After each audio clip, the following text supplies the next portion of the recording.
Ons kop hierdie maand se tema vier vreugde af met hierdie vraag. Wanneer laas het jy 'n diep, uitbundige vreugde gevoel wat niks met jou omstandighede te doen gehad het nie? Ek dink die meeste van ons assosieer vreugde met goeie dinge wat gebeur. 'n SMS van die bank wat sê jou salaris is in. Die oomblik as jou kind se naam iewers op 'n meriete-toekenning verskyn.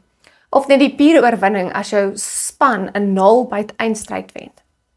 Ek dink ons is groot gemaak met die idee dat 'n goeie lewe, 'n goeie huis en 'n goeie werk gelyk is aan 'n goeie lewe. Dis juist daai lekker, vlietende gevoel wat so vinnig kom, maar ook gaan. Ek dink ons bou ons lewens op 'n fondasie van hierdie oomblikke. Ons streef na die volgende bevordering, die volgende groot aankoop, die volgende vakansie. En ons glo dat die regte omstandighede die regte gevoelens sal bring. En ek dink dis 'n resep wat die wêreld vir ons aanbied, want dit klink tog so logies. Maar wat as die teendeel waar is? Waarheen gaan daai vreugde dan heen? Waarheen gaan die geluk as daai bankrekening leeg is?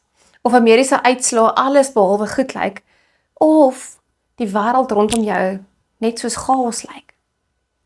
Nou, ek dink hierdie is net 'n moderne dilemma nie. Dis 'n ou fundamentele menslike probleem wat 'n diep spanning in ons lewens skep. Dit het my laat dink aan 'n man in die Bybel wat met hierdie presiese probleem in sy siel geworstel het.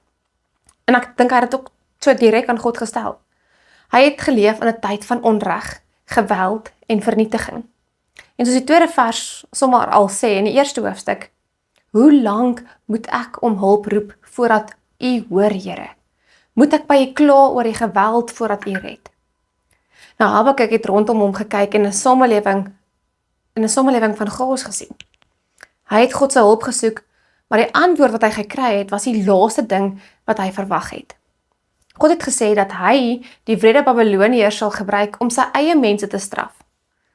Dit was 'n antwoord wat ek dink net meer vrae by hom gelos het as enigiets anders. Want hoe kan 'n regverdige God so 'n goddelose nasie gebruik om sy eie mense te straf? Ek dink dit is in hierdie vreemde spanning wat ons in hierdie boek vind, is baie keer ook die spanning wat ons in ons eie lewens ervaar.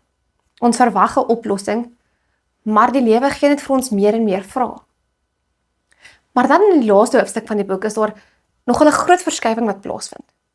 Na die profeet se stryd met God, na al die vrees, na al die onsekerheid, kies Habakuk vreugde.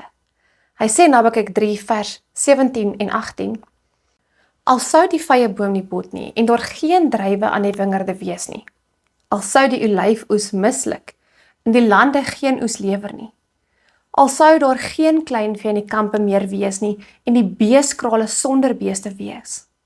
Nogtans sal ek in die Here jubel, sal ek juig in God, my redder.